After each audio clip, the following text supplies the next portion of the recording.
Hello, everyone. Welcome to our webinar today. We're really happy that you are here. I have a couple of announcements first.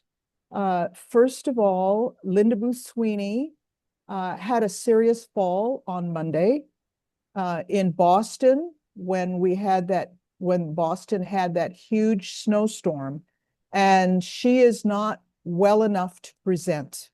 So she apologizes to all of you that she will not be doing her presentation today.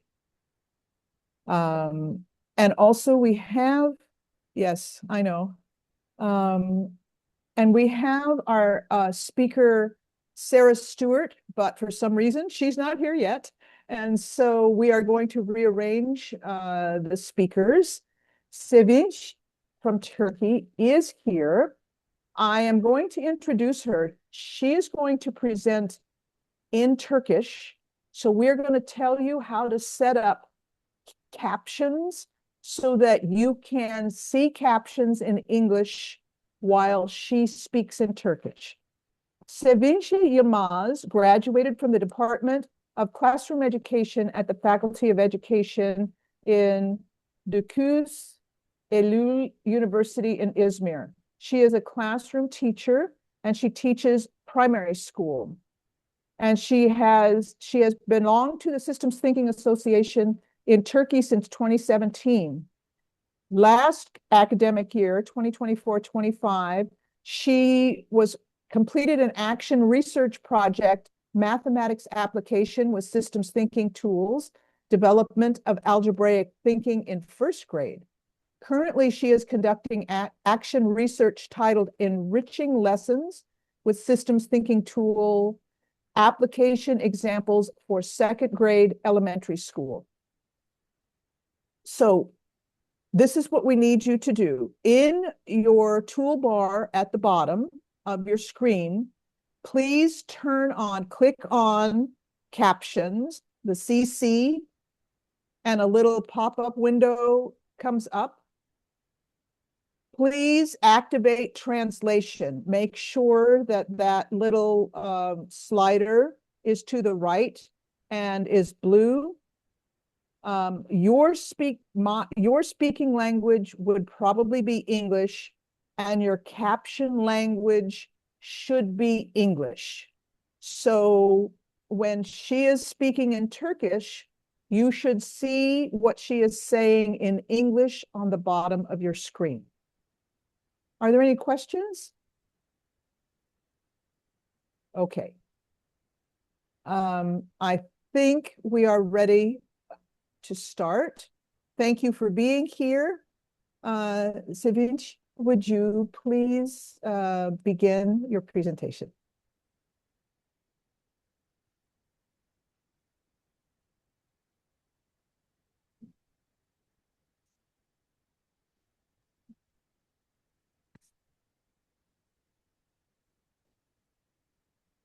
Herkese merhaba. İlk önce sunumu paylaşacağım. Bir dakika.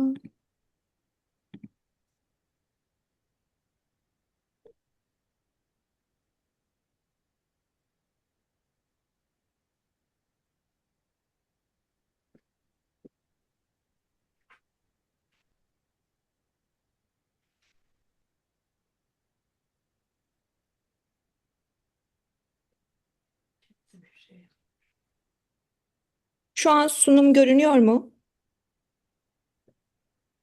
Evet.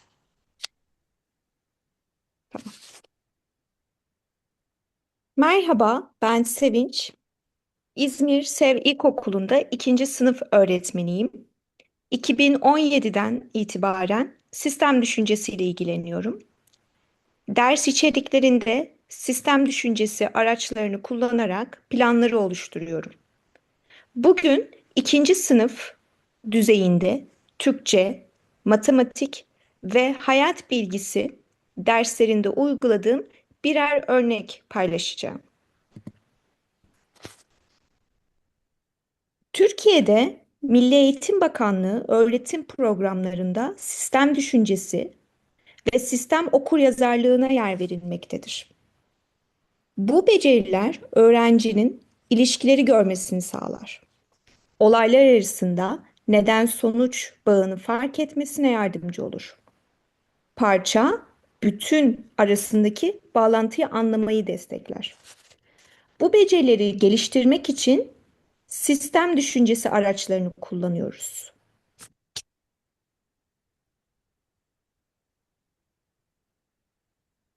Milli Eğitim Bakanlığı Türkçe dersi programında öğrencinin metinde neden-sonuç ilişkisi kurmasını hedeflenir. Bu kazanım anlamlı ve derinlemesine okumayı destekler. Bu nedenle uygun düşünme araçlarını kullanıyoruz. Öğrenciler kavramları belirler ve aralardaki ilişkileri gösterir. Böylece neden-sonuç bağlantılarını açık bir biçimde ortaya koyarlar.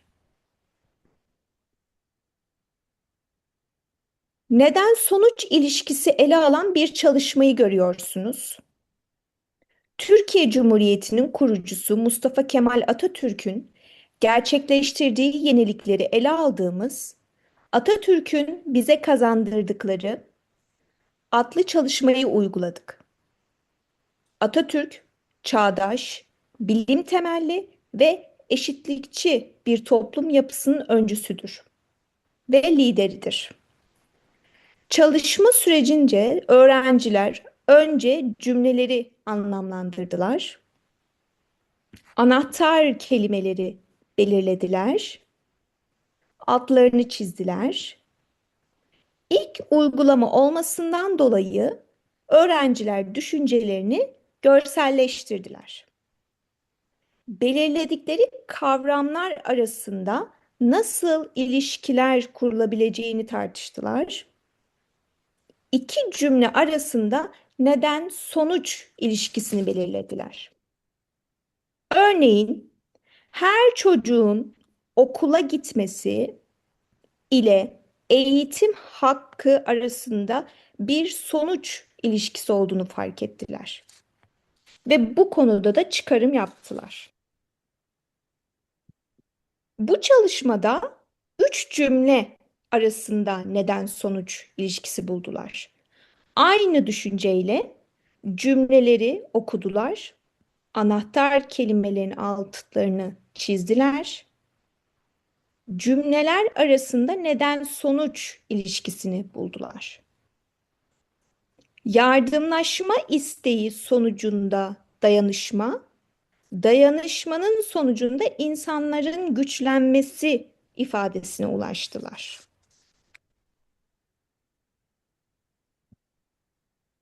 Burada ise dört cümle arasında neden-sonuç ilişkisi buldular. Öğrenciler iki ilişkili cümlelerden sonra çalışmalarını bireysel olarak devam ettiler. Cümleler arasında neden-sonuç ilişkisini şu şekilde yorumladılar. Özgür düşünce sonucunda cumhuriyetin kurulması, bu nedenle halkın kendini yönetmesi, en sonunda özgür yaşamak kavramına ulaştılar.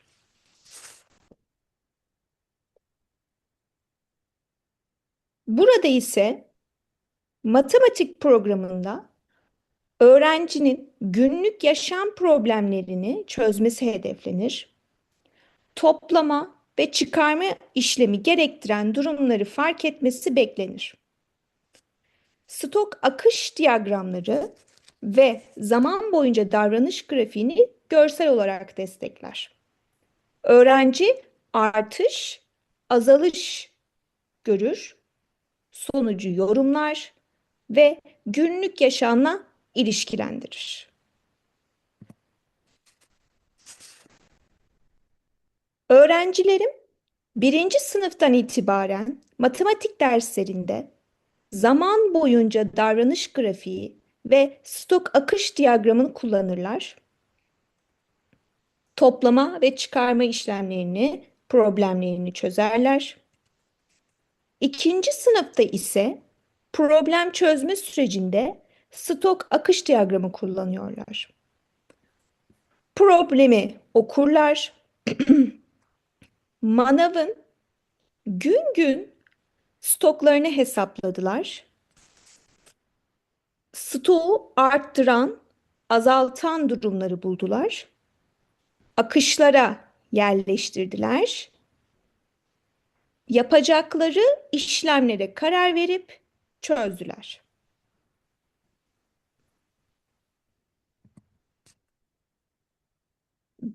Bir sonraki gün stoğu aktardılar.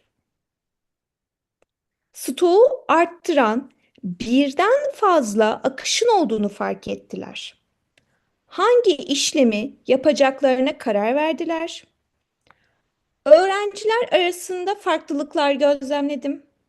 Bazıları stoğu giriş akışındaki birlikte toplayarak stokla topladılar. Bazıları ise stoğu sonradan ekledi.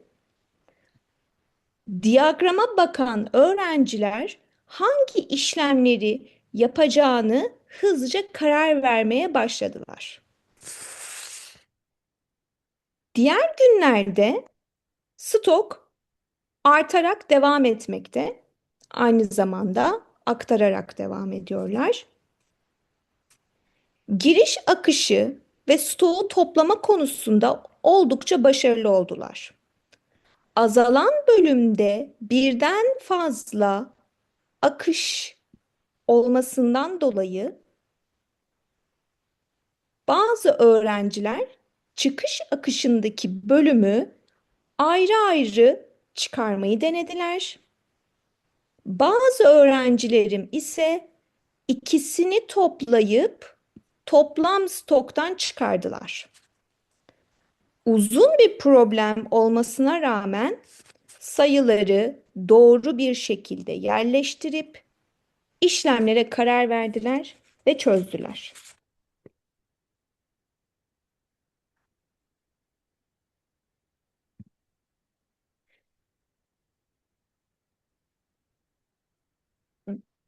Burada ise zaman boyunca davranış grafiğiyle çalıştılar. Birinci sınıftan itibaren çok alışıklar. Stokları gösteren grafiği çoğu bireysel olarak zaman boyunca davranış grafiğine çizdiler. Grafiği yorumlarken en çok artma, en çok azalma veya en az azalma, en çok azalma gibi sorulara rahatlıkla cevap verdiler. Bu kavramları birinci sınıfta çok sık işledik.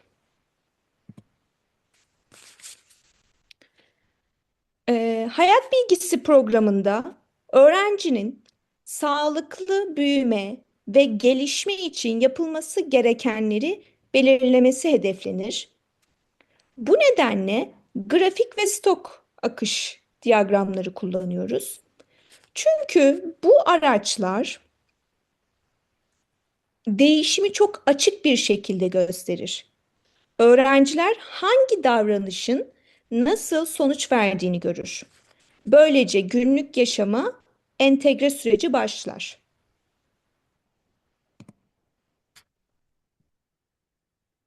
Sağlıklı büyüme ve gelişme ile ilgili bir video izlediler. Video, sağlıklı ve sağlıksız beslenen bireyler arasında karşılaştırmayı ele alıyor. Zaman boyunca davranış grafiğinde olaylar verildi.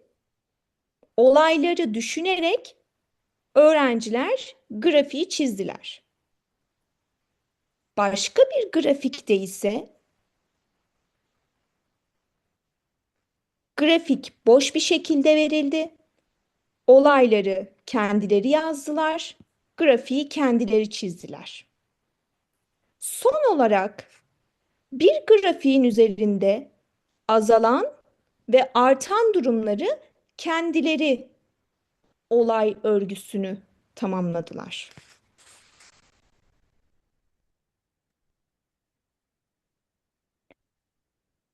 Zaman boyunca davranış grafiğine bakarak stok akış diyagramını tamamladılar. Sağlık düzeyini arttıran, azaltan durumları grafikten incelediler, stok akış diyagramına aktardılar. Öğrencilerin bu araçları çok sık sık kullandıkları bir dönem rahatlıkla zaman boyunca davranış grafiğini stok akış diyagramına aktarabiliyorlar. Sistem düşüncesi araçları öğrencinin bilgiyi ezberlemek değil, ilişkileri görebilmek ve büyük resmi anlamlandırdıkları bir alan olarak çocuklara iyi geldiği bir süreç diyebilirim. Beni dinlediğiniz için çok çok teşekkür ederim.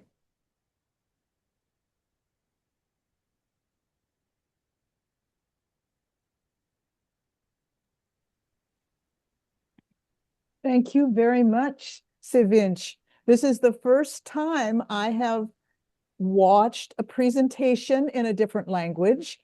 And the beauty is that it brings in the expertise of primary school teachers who normally speak and teach in the language of the country. And so it has been a problem to have them present to us who do not understand that language. But with the translation, we can now see what a wonderful job you are doing in your classroom. It is so exciting. Thank you very much for sharing this. Ben de çok teşekkür ederim. There is a question. We had a question in the chat about the different colors of the links. Is there a purpose to the different colors of the causal links?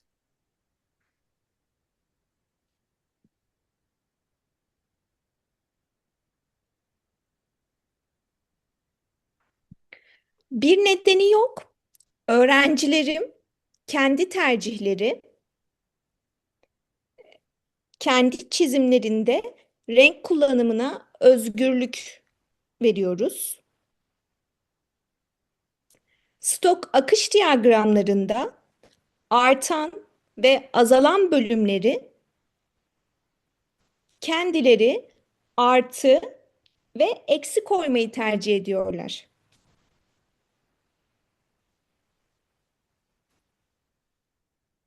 Thank you. I know that in other parts of the work at higher grades being done in the Turkish curriculum, well, with the teachers who are using the causal links, that color does have a meaning. And I think I got it backwards. Emre, if you can help me, is in higher grades, is the positive colored link red and the negative green? Yes, you are right. But it is when we use causal loop diagrams, and in Yes. second grade, third grade, we prefer not to use causal loop diagrams, so that that sign or that correlation type do not Doesn't get apply into there. effect. Yes, we do not use it. Şimdi anladım. Birinci ve ikinci sınıfta nedensel döngü kullanmadık. Bu yüzden yeşil ve kırmızı renklerinin anlamlarını şu an bilmiyorlar.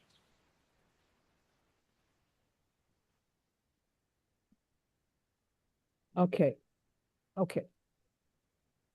Üçüncü ve dördüncü sınıfta nedensel döngü diyagramlarıyla karşılaşacaklar.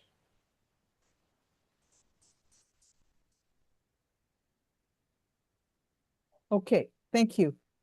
I also want to thank you for speaking so clearly and slowly so the translations can keep up with the words you are saying. That is very helpful. Ben de çok teşekkür ederim. There is a comment in the chat from Kim Castens. It says, I love the student example you showed of Ataturk wanted every child to go to school, illustrated with the student drawing of boy stick figure equals girl stick figure. Evet, Atatürk Türkiye için çok önemli bir lider ve bunu okullarımızda öğrencilerimize onun anlayışı doğrultusunda bir eğitim vermeye çalışıyoruz. Çocuklar da bu konuda onun izinde gitmeye çok çok meyilliler.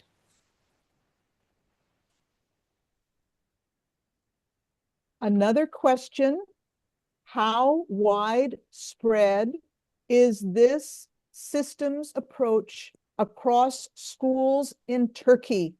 It is very impressive.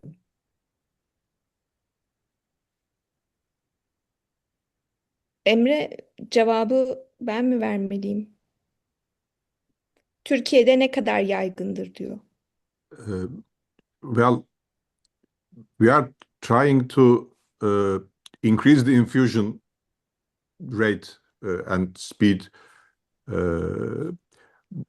but in 2024 there was a change in the curriculum, the national curriculum.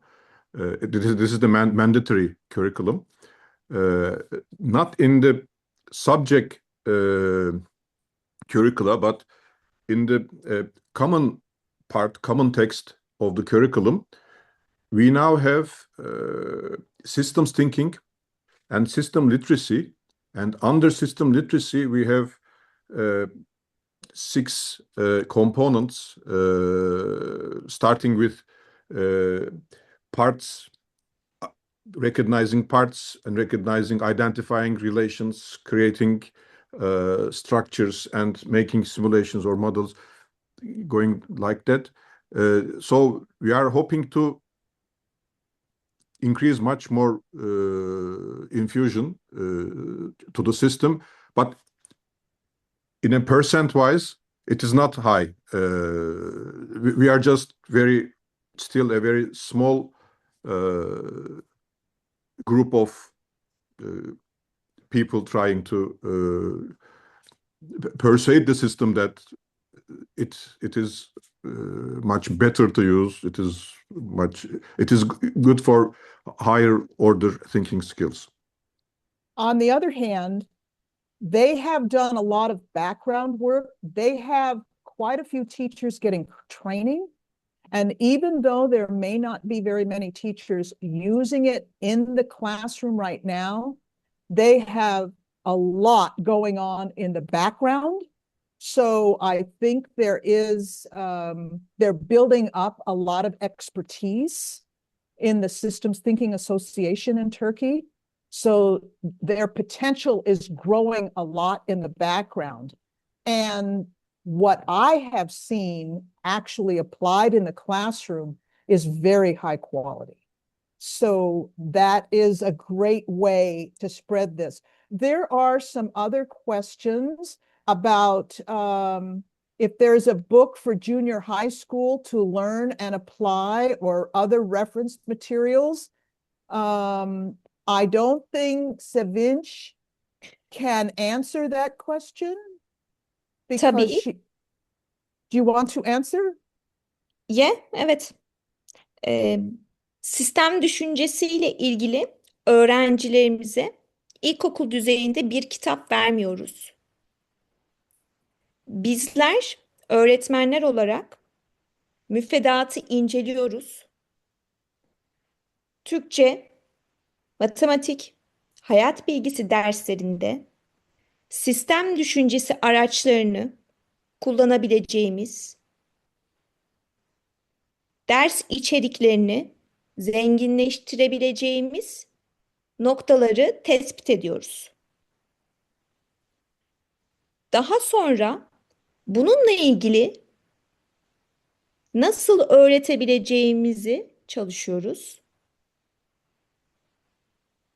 Stok akış diyagramları, zaman boyunca davranış grafiği, çıkarım merdiveni araçlarını ders içeriklerine yerleştirerek öğrencilerimizle birlikte yapıyoruz.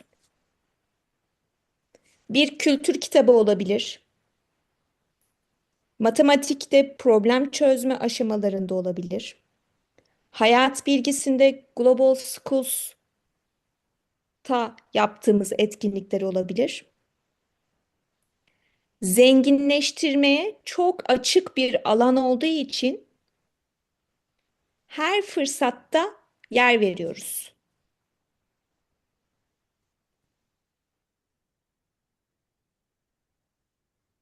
Thank you very much.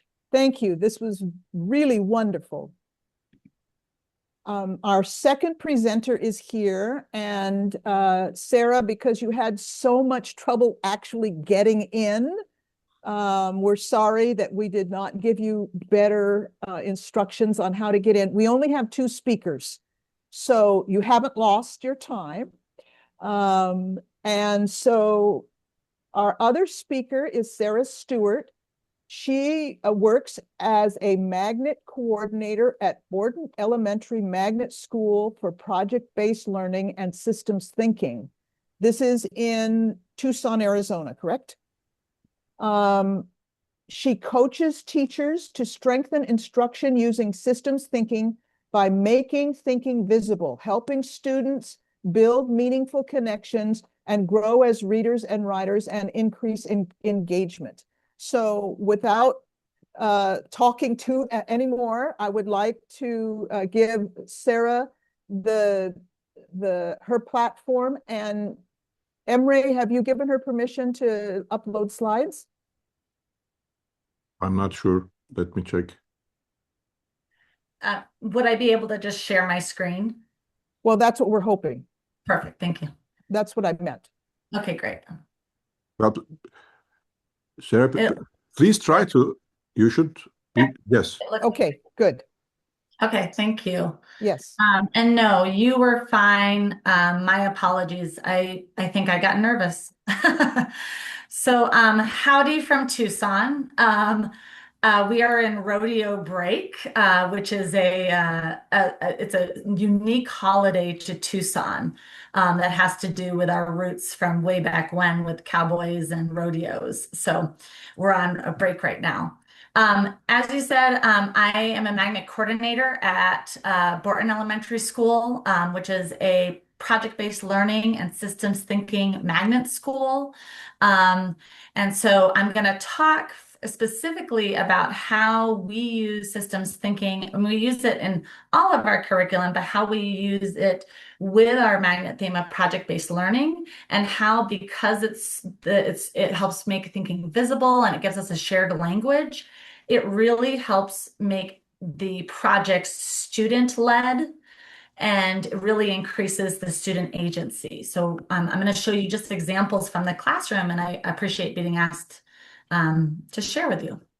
So I wanted to kind of start, and I wanted to, this is not a thing about project-based learning, but I just kind of want to see where we're at. So if you can, in the chat, just give me like, when you think of project-based learning, what do you think of? I just kind of want to see where our mental models are at about that.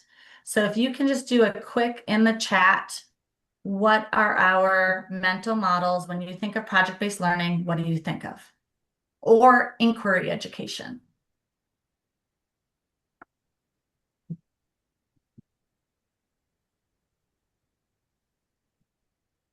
And I see a question about the meaning of a magnet school. So we'll talk about that. Magnet schools are really just magnet schools get extra funding to have innovative curriculum.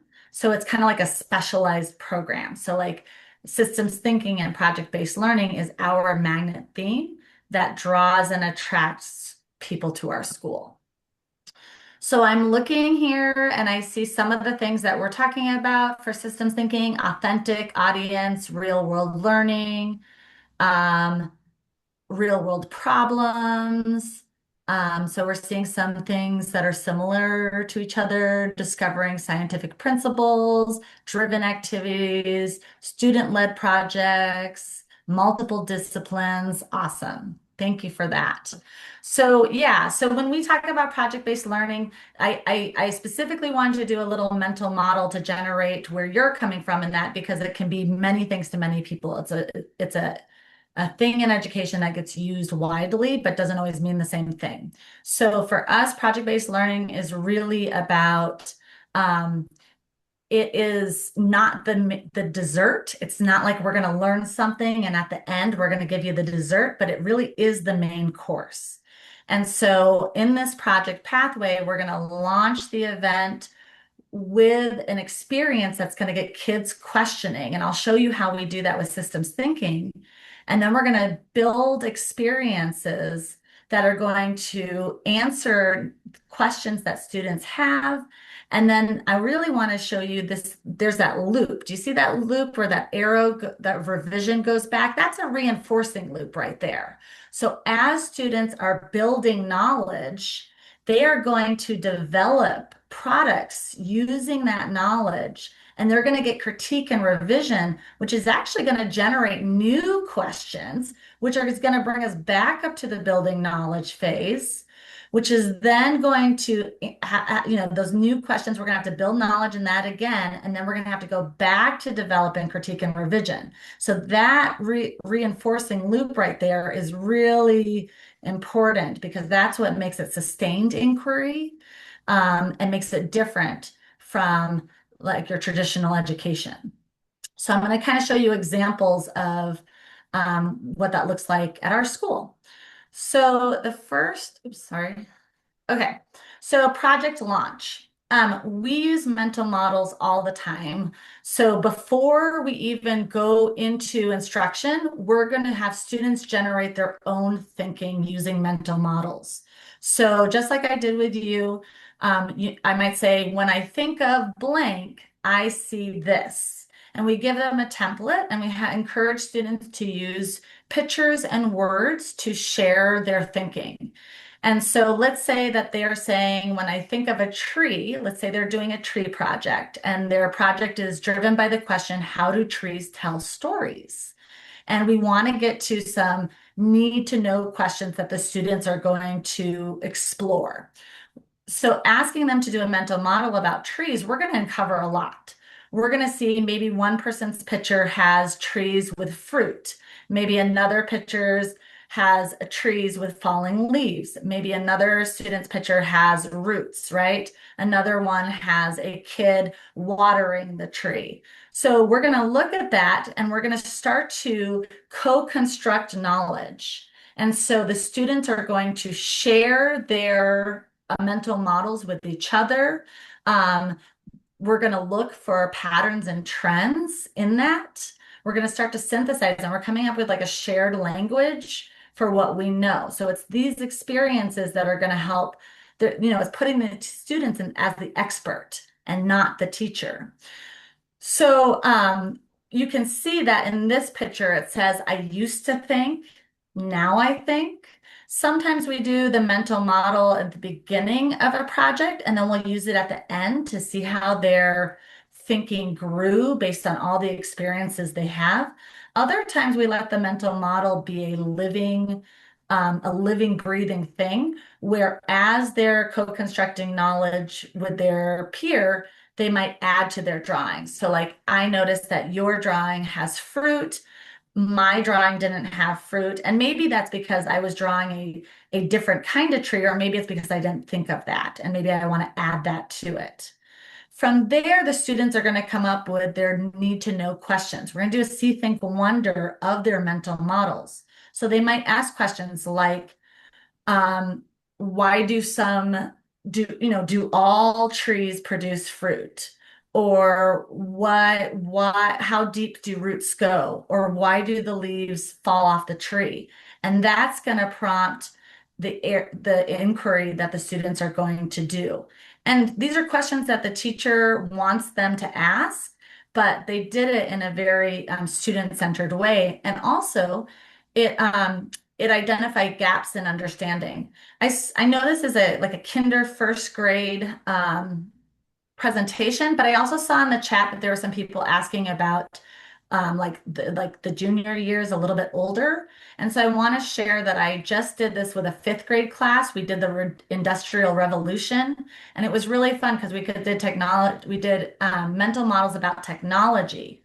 And in that, it was so fantastic because some kids had, like your cell phone, and but because retro things are in, some kids had like record players.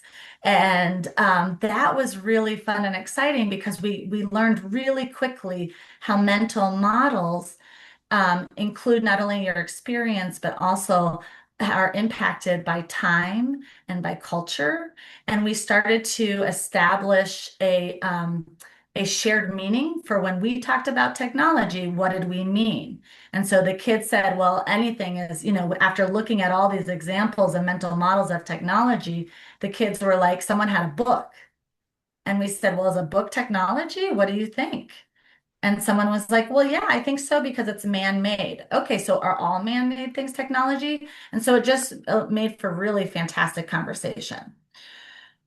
So after creating these need-to-know questions, we'll go and we'll build knowledge. And this is not the same project. I wanted to show examples from different projects. And so this is now a perseverance project.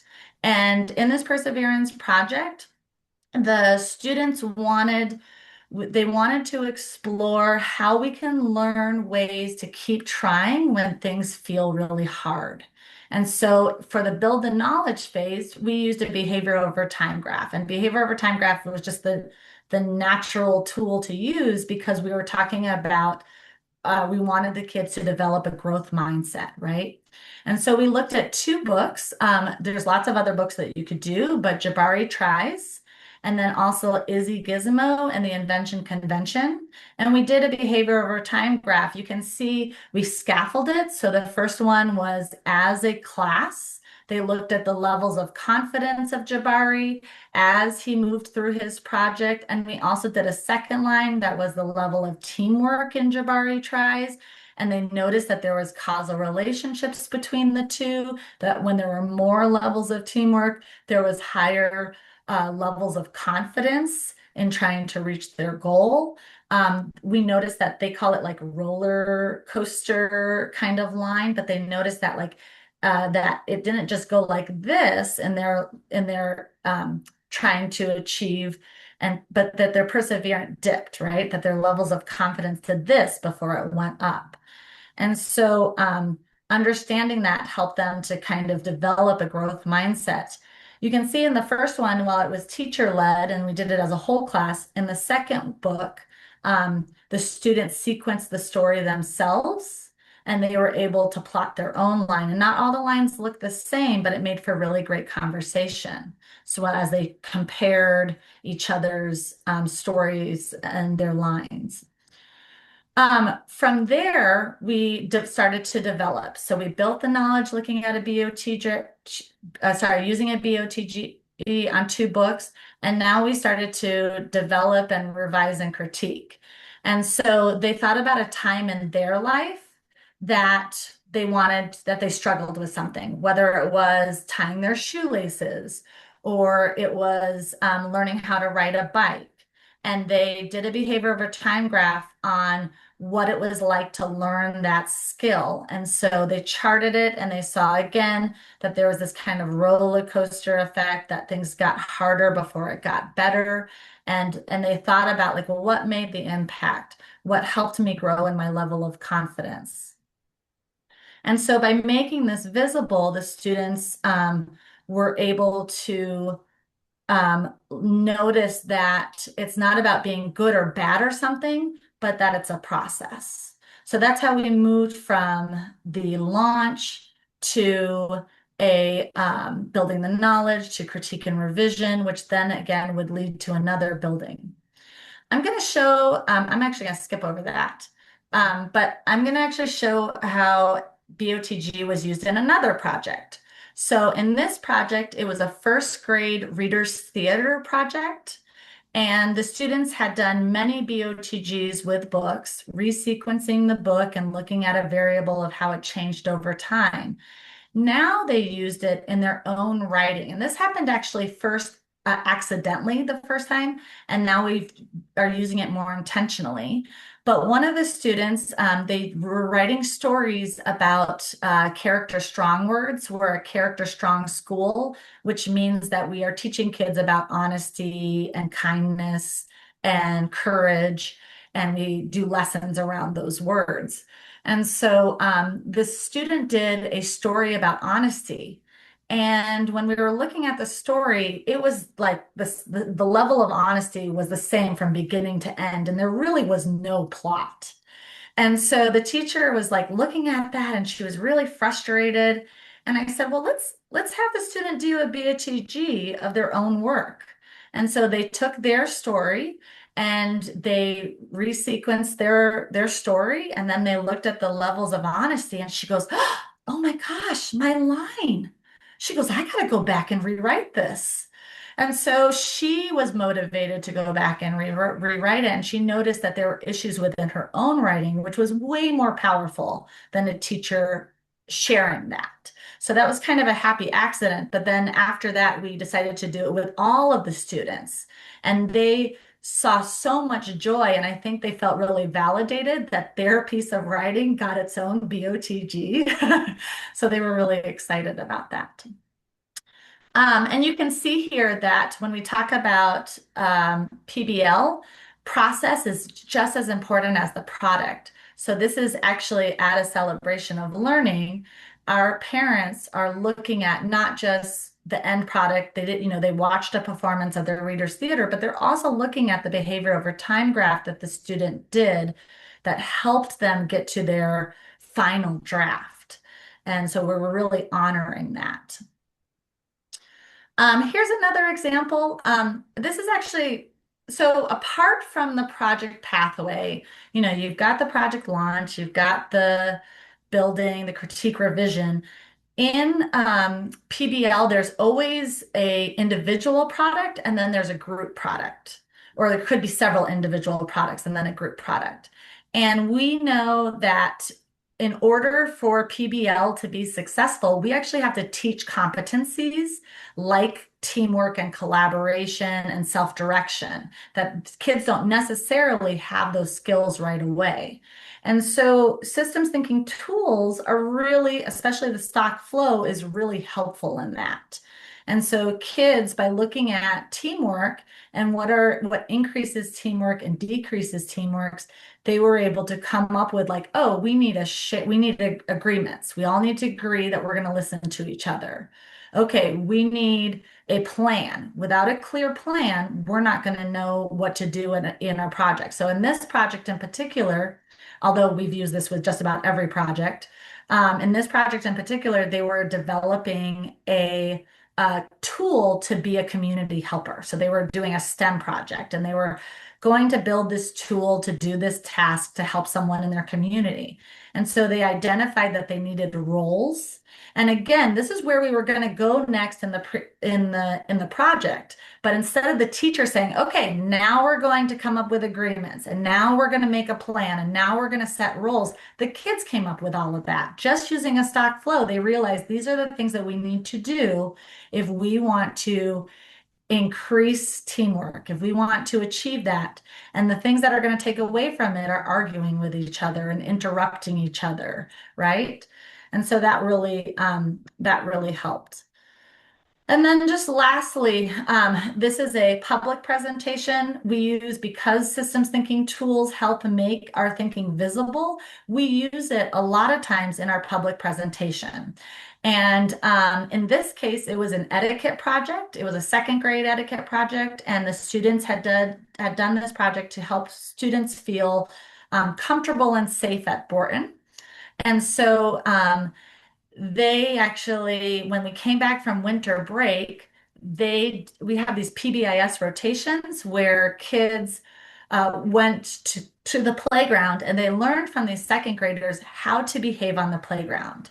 And they learned that the more that we make safe choices on the playground, the more fun we have. The more fun we have, the more friends we have. So they kind of understood these causal relationships. They talked about then they went to the bathroom. They didn't go in the bathroom, but they talked about how to make everybody feel safe and comfortable in the bathroom. The more we wash our hands, the healthier we are. The healthier we are, the more days that we are at school. The more days we are at school, the more learning we have. So this is just an example of students using systems thinking tools in a public audience to show their thinking at the end of a project. So in short, it's not an add-on, but it's really that we're using systems thinking as an inquiry structure, a reflection mechanism, a collaboration framework, and an assessment lens. All right, that's it for me. So if you have any questions. Thank you, Sarah. That's great. One of the things that I really like is it's integrated into the curriculum. I think that is something across K-12 that we have come to hold sacred, is that systems thinking needs to be integrated into the curriculum so it enhances, it makes what we're trying to do more effective. It's a way to understand what we want kids to understand more deeply and interconnected. There are some questions here for you, Sarah, and I just want to, it says, is your school private or public? Yeah. What's the background of the families? That's great. So our school is a public school. And so magnet schools really came actually out of like a court decision. Basically, our school's in a very industrial area where there's not a lot of neighborhoods. And so it was very saturated by ethnicity. And so we became a magnet school, and to get extra funding to have innovative curriculum, which in our case is project-based learning and systems thinking, to attract different ethnicities, socioeconomic statuses from all over Tucson, so that we can, because we know that kids learn best in diverse settings. And so we are a magnet school. I would say that we are very reflective of the Tucson population. So we're about high 60% Hispanic, and then Caucasian, African American, Native American is kind of the next kind of equal. And then we have a small Asian American population. And then the socioeconomic is, we're a Title I school. About 90% of our students get Title I funding, which used to be determined by finances and free and reduced lunch, but is a little bit different now. And we have also English language learners, which this year is mostly Spanish speaking.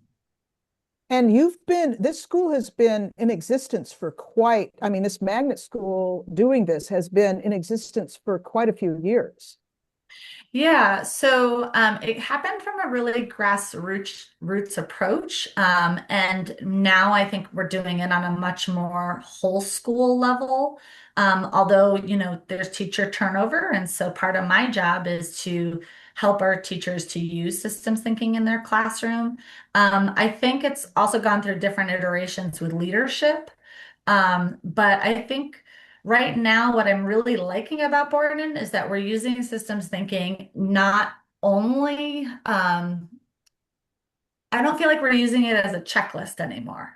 I don't know if that makes sense, but I feel like teachers would be like, okay, got to get my BOTG in. Okay, got to do my mental model. Whereas now we're really looking at like, yes, but like, look at how by using the mental model, we are creating student agency. Look at how by using the systems thinking tool, you're providing a scaffold for all students to be successful. And so we're really like it's no like we don't want it to be like a checklist, but it's really like the way that we believe students are going to um, all students are going to be able to engage with. And then we're also trying to use it on the leadership team level. So, when there's a problem in the school, how can we look at it from a systems thinking perspective? And that's challenging because as you know, in education, there's a lot of whack-a-mole that happens. So that's been kind of the big thing. In fact, all of our PDs, all of our leadership meetings, we use like a systems thinking habit that we kind of focus on. For those of you not from the US, whack-a-mole is you have one problem, you try to hit it to make it go away, and then another one pops up. And so you come over here and try to hit it. So that's the whack-a-mole problem. And now anyway, just to let you know what that phrase was. A question, what is the duration of a project? So projects can span, but what we're looking at, we're trying to do like 6 to 8 weeks. So we're trying to do them in quarters. And that's actually been a shift for Borton. They've been longer in the past. But what we're really trying to do right now is make sure that it's truly coming from an interdisciplinary approach where they are working on their projects during their reading block, during their writing block, during their math block, so it's not an extra thing. So about 6 to 8 weeks is good. If you do too much longer, they start to lose steam and focus. Yeah. There are more questions in the chat, but I have not given you as an audience to actually ask questions live. So if you would please raise your hand and we will go right to your question. But until someone speaks up, I'm going to keep going to the chat. Okay. Another question in the chat, what happens when kids come into school in the middle of elementary school? How do they catch up with the systems thinking ideas that the rest of the class has already learned in previous years? That's a really good question because we actually do have somewhat mobility. But I think what's nice is that the students are constructing the knowledge together. And I think if we look at the systems thinking and the tools as not being like I actually should have put it up there, but I have lots of examples where reinforcing loops aren't quite reinforcing, or behavior over time graphs weren't exactly correct. And I don't know if that makes sense, but I think when you have these visual tools, you're able to uncover misconceptions and clarify. And so I think there's actually a lot of beauty when students do come in and they have a different understanding. It actually, in some ways, helps students that think they know BOTG very well, or they think they know causal relationships really well to go, what's going on here? How can we help this person? And it helps them clarify their thinking more. And so I think by doing it together, they're building that knowledge. And it's and we do it a lot, like especially BOTG is something that I think gets used and it advances. And in fact, we embrace the critique and revision of it. I had a third grade class the other day. We did a book called The Invisible Boy. And instead of doing our own behavior over time graph, I just read the book and I said, in the air, draw me the shape of your line. And some of them drew it like this, some of it drew it, a lot of them were like this. And I said, okay, so I saw for many of you that your line was like this. is there anybody that, and I drew it like on the board, and I said, does anybody disagree or want to add on to that? And sure enough, a student came and said, well, actually, he felt invisible for a while until I forget the character's name, Brian came to school, and then it came up. And so we left that first line there, but then we drew a second line. And then someone else came in later and said, oh, no, wait. It did go up, but then it went down again. And then it went up. And so like that conversation was what was the beauty of it. And like having that critique and revision happen on the spot was, I think, really powerful.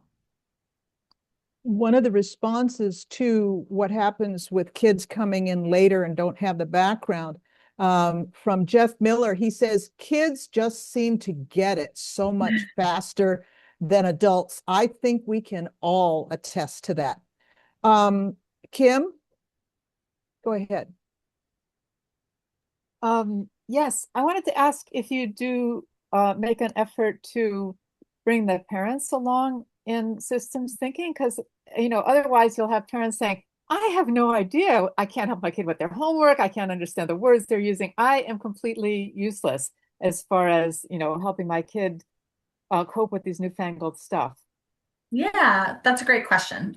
So we do help the parents. So first of all, like we're not a homework school, just so you know. But when we do celebrations of learning, you saw that picture of the parents there looking at their child's behavior over a time graph. Like that's part of the celebration of learning, is sharing the systems thinking tool and having the kids present their thinking through those tools. And so they're educating the parents are asking questions, but also like in the beginning, like let's say one of my jobs is recruitment and retention in addition to coaching for our theme. At our kinder meet and greet, just to get like, not even just to like get parents used to systems thinking, but for me to also learn from them. I have right there a mental model of when you think of kindergarten, what do you see? And the parents are drawing what they see of kindergarten, and I'm able to see, oh, look, this one in kindergarten, and it's great because all the pictures, the kids are playing and they're happy, and there's usually nothing there about academics. And I'm like, oh, look, we all have this shared vision that kindergarten is going to be a place for kids to learn and grow through experience.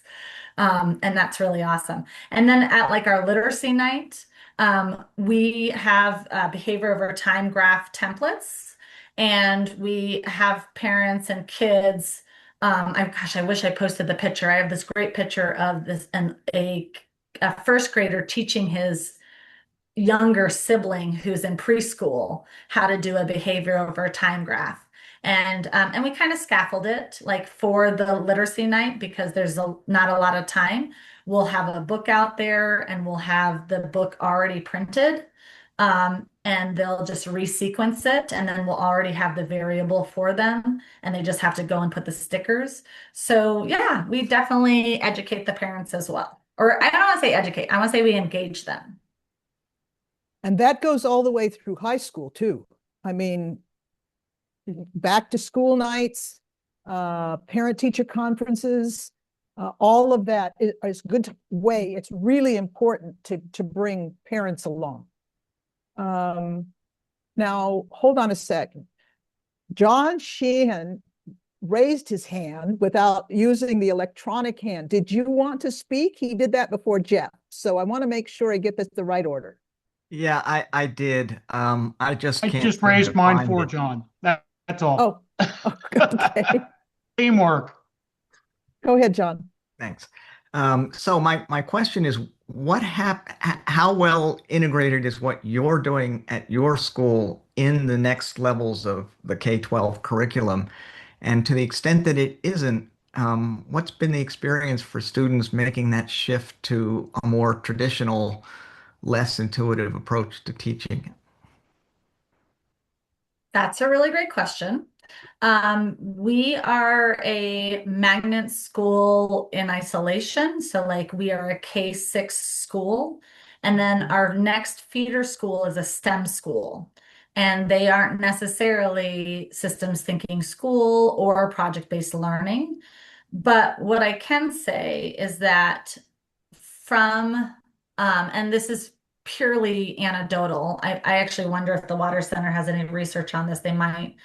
I should look into that. But purely anecdotal is just that I know that students that have gone on to middle school and high school and who have come back to Borton, and those parents that have come back, talk about how their kids use systems thinking regularly. It may not look in the same way. They may not be doing like a stock flow diagram for their homework, but they're definitely using the habits of a systems thinker. They're definitely thinking about causal relationships. And actually, how I found Borton in the first place is I was teaching high school. I was teaching high school, and I was looking for a school for my son who was in preschool. And I kind of just started to take note. There was a lot of kids. I did a lot of group work in my class, and there were a lot of kids that couldn't do group work. So the ones that could, I was like, where did you go to elementary school? And so Borton kept coming up. And so I did a school tour, and I thought, this is how I want my kid to learn. So that's how I found Borton initially. That's great. I know some of you have to leave because it's after the top of the hour, but we will stay here answering questions until your questions are answered. This from Lou Mikowski, do you have a syllabus or something similar for distribution that gives us oversight of what you presented? I do not have a syllabus. I've worked a lot with the Water Center for Systems Thinking, which is I don't know how familiar that is for everyone here, but check out the Water Center. We use the system thinking habits. We use the system thinking tools, and we've done a lot of professional development for it. We've devised, it's not a syllabus, but it's kind of like a matrix, let's say, of like, here's what a behavior over time graph might look like used in math. Here's what it might look like used in ELA. Here's what it might look like in science. And so we've kind of been just like gathering materials and resources from teachers. Yeah. Sounds Great. like a good grant proposal to Yeah. develop this to share with other people, because these kinds of resources that are developed from within the classroom are so effective, so much better than some professor at a university who's telling us what they think, which is great. But actual teachers making this happen in the classroom and what they have done is a really great resource. So here's something else from Jeff Miller. Not that it's a panacea, but I played around with Gemini to have it weave systems thinking approaches into existing lessons. Did it with algebra, history, English, Carl Sandburg poem. The results are promising. I think that is a really important resource and idea. Jeff, do you want to talk about that? Well, this is the impossible dream. My daughter is enrolled in online high school now, the big K12.com ecosystem. And I just dropped in their laps the idea of maybe systems thinking needs to be more in the curriculum. And they took the bait, so I started playing around because some of their questions were right out of the 19th century. They wanted a specific class or something like that, and I'm going, no. Oops, you're frozen, So Jeff. I just grabbed three of the and had Gemini go to work on it. And I'll tell you what, I had never thought of Carl Sandburg's writing the way Gemini moved his poem about Chicago into a way of thinking about systems. And it was just like, wow, this is cool. And I wanted to show them a sample of their current classes where systems thinking could be easily woven, even in algebra. and she's in a financial literacy class too. Talk about stocks and flows and all that fun stuff. And I'm now just waiting to hear from them because it's a monstrous bureaucracy, but we're pushing. Yes, I think that's it, and Chat GPT as well. So artificial intelligence is really helpful in bringing these ideas. I think it's great. There's a question. So this is part of a problem that we have. We have people like you, Jeff, like Lou Makowski, like other people that I don't know that are in the audience who have the expertise, who really want to help K-12 educators bring this in, and they can't break into the classroom. We have a lot of problem getting access to teachers. So Lou Makowski says, do you present students an opportunity to come after school to explore real world problems? Clubs work with outside non-academic mentors. I have a city councilor interested in engaging K-12 students to help develop local policy. So do you have anybody come after school at Borden?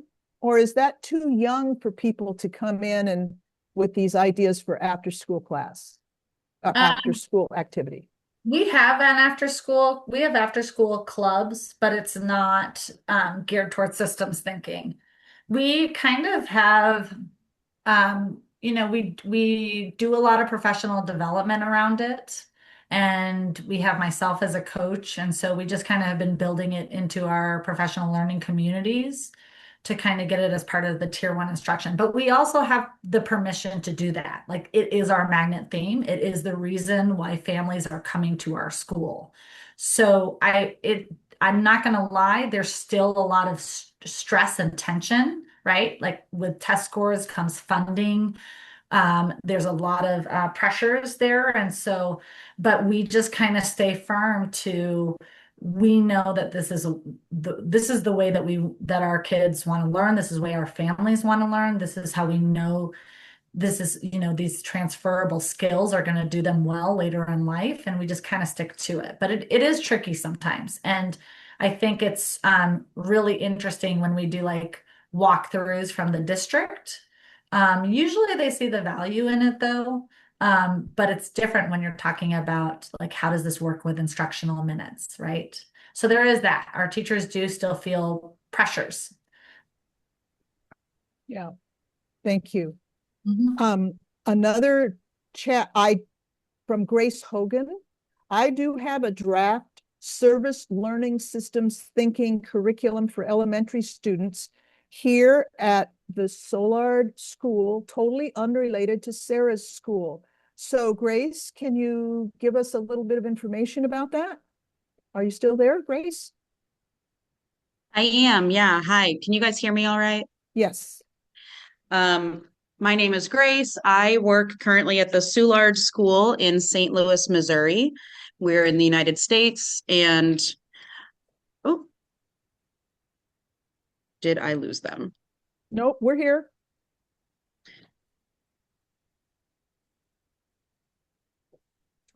Oops, we lost Sorry you. about that. I thought I lost you for a second. I tried to plug in my computer and it thought I was adding a monitor. We are currently working with the nearby Washington University. The Brown School of Social Work is home to the Social System Design Lab there, where system dynamics and community-based system dynamics live.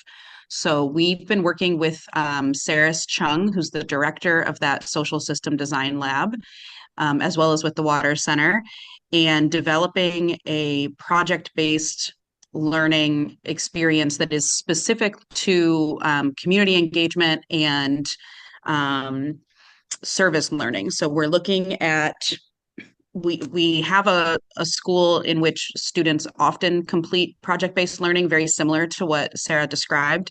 But we wanted to hone in on those moments where we're connecting with the outer community, or when we're encouraging students to really see themselves as engaged and empowered in the spaces around them. So we've done 2 pilots, or we're in our second pilot. Our first pilot was a group of first and second graders where they identified a problem within the school. They spent time researching and interviewing to understand the problem, and then created a model, a causal loop diagram, before they chose several potential interventions, brought that to a team of adults, and got permission to try one. So we did that with our first group last semester, and now have a group of 5th graders who are working on a similar 10-week process.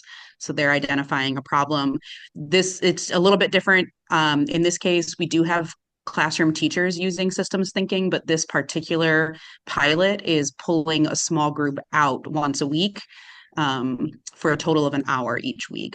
So we have a draft curriculum, and I don't know that I'm at liberty to share it just yet, mostly because we are hoping to present it at the International System Dynamics Conference this summer.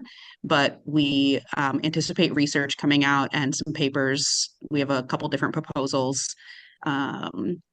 So we are absolutely working on that, and hope that you'll see us in a similar Zoom call soon. I know that some of the people at my school building visited Sarah's school and spoke with her, and were really just floored with the work that students are doing there. So it was really cool to get to see this and hear from her again. Thank you, Grace, very much. Okay, so I'm probably going to draw this to a close. I want to say a couple of things. Save the chat.